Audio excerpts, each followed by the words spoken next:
Hi kids, how are you doing? Welcome to the third video for the lesson The Nervous System. Have you seen the first two videos? Do you remember what you have learned there? Let's take a quick look and then move on to what we're going to learn in this video.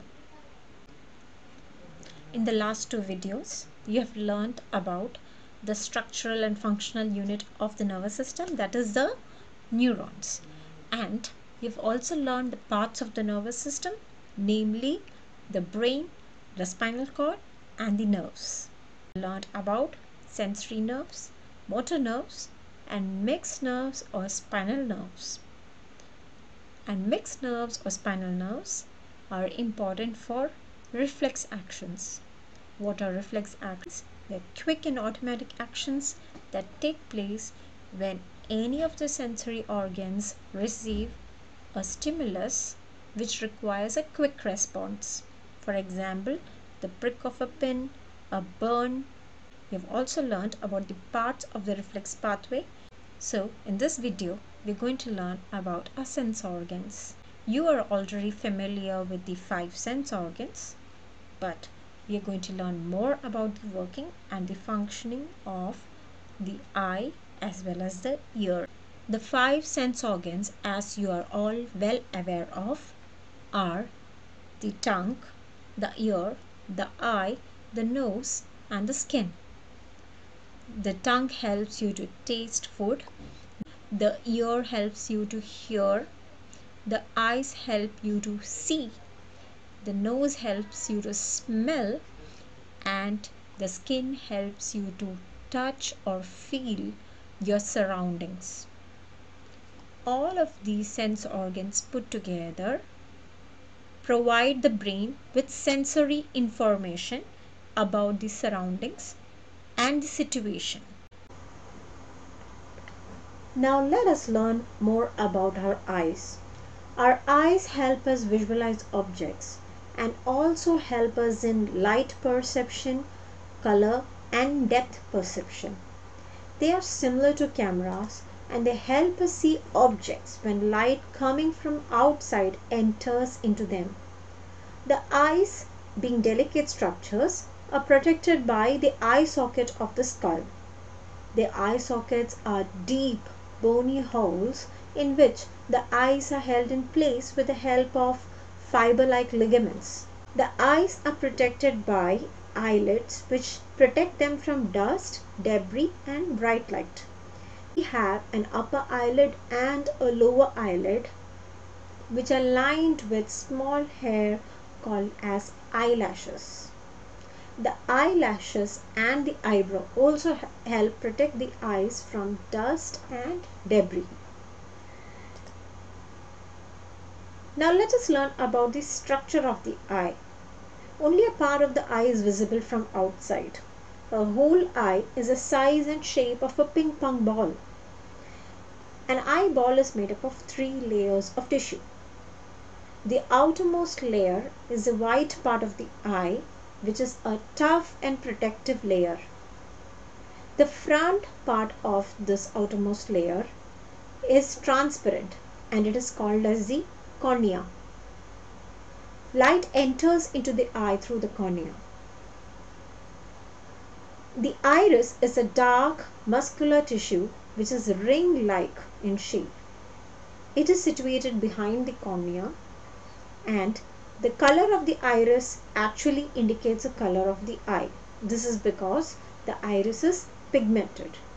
The iris has a small opening in its center which is called as the pupil. The diameter of the pupil can be controlled because the iris is lined by muscles which contract and relax according to the amount of light entering the eye. Behind the pupil there is a transparent structure called as the lens. By the action of muscles, the lens also can change its shape to focus light on the innermost layer of the eye. The lens becomes thinner to focus on distant objects and it becomes thicker to focus on nearby objects. The innermost layer of the eye is called as the retina. It is a light sensitive or photosensitive layer of the eye and it consists of numerous nerve cells. It converts images formed by the lens into electrical signals, and these impulses or signals are then transmitted to the brain through the optic nerve. The optic nerve is a bundle of axon fibers which originate from the neurons on the retina. Now let us take a quick look at the path of light through the eye. When the light reflecting from an object enters the eye, it passes through the transparent layer, which is the cornea. Then it passes through the pupil.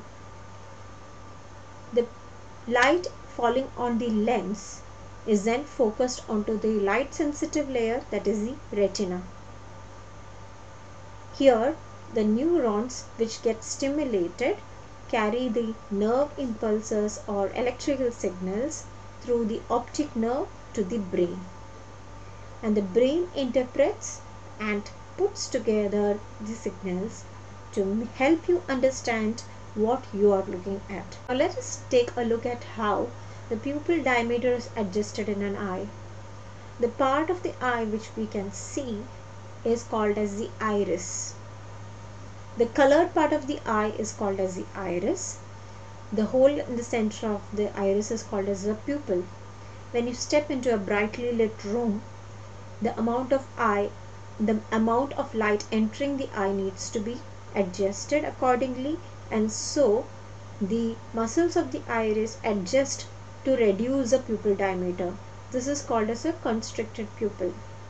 When you step into a dimly lit room, the muscles of the iris adjust so as to enable maximum pupil diameter, that is to open the pupils as largely as possible to allow the maximum entry of light.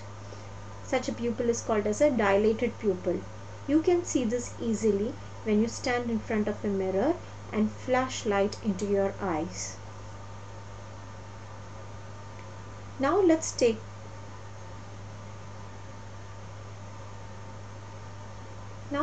a look at how we can take care of our eyes, especially during these times of virtual learning. It is important to always sit in the front of the screen in a good posture, in an erect posture at which you are viewing the screen at eye level. Never strain your eyes by reading in a dimly lit room or in a moving vehicle. The kind of food that you eat also determines the health of your eyes. Vitamin A rich foods like carrots help boost eye health. It's important to relax your eyes by sleeping, by closing them, and by washing them often with plain water. Stepping out on a bright summer day, it's always recommended that you wear protective eyewear which is of good quality. Let's take a quick review at the structures of the eye. The outermost transparent layer is called the cornea. The circular disc is called as the iris. This is the pigmented part of the eye which gives the eye its color. This hole in the center of the iris is called as the pupil. Behind the pupil is the lens, which is transparent, and it focuses the light rays onto the photosensitive layer of the eye, that is the retina. The axon fibers from neurons of the retina come together and are bundled up to form the optic nerve. And the optic nerve carries a message from the retina to the brain, and this is how the wonder of sight takes place. Now let us learn about another interesting sense organ, that is the ears. When you talk about the function of the ear, we usually only think about hearing. But did you know that balancing is also an important function of the ear? Well, you should also be aware that the ear plays an important function in balancing our body. Though only a small part of it is actually visible from the outside, the ear consists of three parts: an outer ear, a middle ear, and an inner ear. The outer ear consists of the part of the ear which is made up of folds of cartilage, and it is a part of the ear which you can see and you can touch. This part of the ear is called as the pinna. The pinna helps to funnel in sound waves coming from outside into the ear canal. The ear canal is a small cylindrical tube. It leads to a vibrating membrane commonly called as the eardrum. The eardrum marks the beginning of the second part of the ear, which is the middle ear. The middle ear is filled with air and it consists of three small bones which are also called as ear ossicles. The three bones are the malleus, which is shaped like a hammer, the incus, which is shaped like an anvil, and the stapes, which is shaped like a stirrup. The stapes, as you have learned, is the smallest bone in the human body. Then comes the inner ear. The inner ear has a distinct snail-like shaped organ called as the cochlea. It also has an arrangement of three tubes which are associated with balance. You will learn more about these organs of balance in the coming years.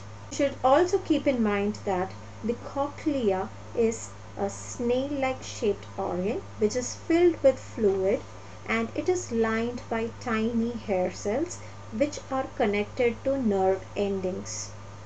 These nerve endings are then bundled up to form the hearing nerve or the auditory nerve, which carries these messages to the brain and helps you hear sound. Let us take a look at the path of sound through the ear, and this will help you understand how you can hear. The sound waves travel from the outer ear in through the ear canal, and it causes the eardrum to vibrate. This in turn causes the three small bones, which is the malleus, the incus, and the stapes, to vibrate. This vibration now amplifies or magnifies the vibrations in the air almost 20 times so that these can be transferred through the fluid in the cochlea. The vibrations move through the fluid in the cochlea in the inner ear, and it stimulates thousands of tiny hair cells. These hair cells then convert these vibrations into electrical signals, and the hearing nerve carries these signals to the brain, thus enabling you to identify the sound that you are listening to. Now let us learn more about how we can take care of these important and delicate organs. Listening to loud music using a headset can definitely harm your ears and result in hearing loss if you continue to do this for a long time.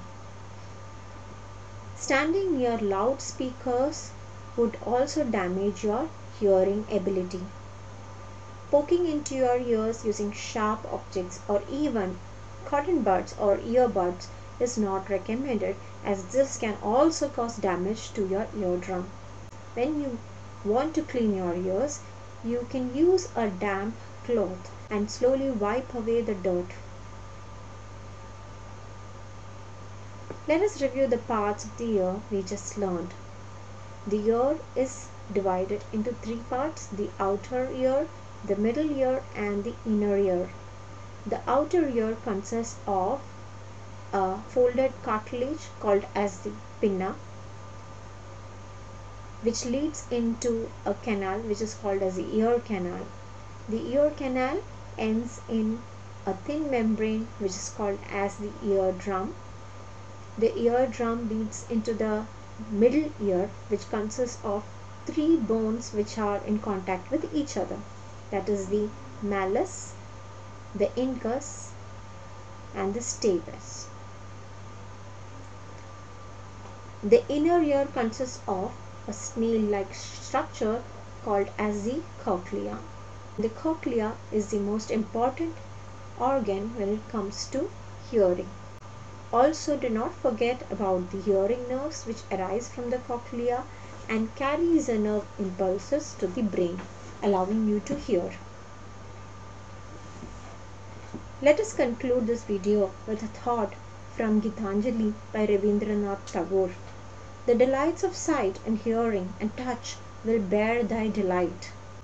This quote urges us never to close down our senses to the beauty of the world, but to open up our senses and enjoy every little bit of wonderment nature has to offer us. I will see you again in the next video. Till then, keep learning and keep thinking. Bye bye.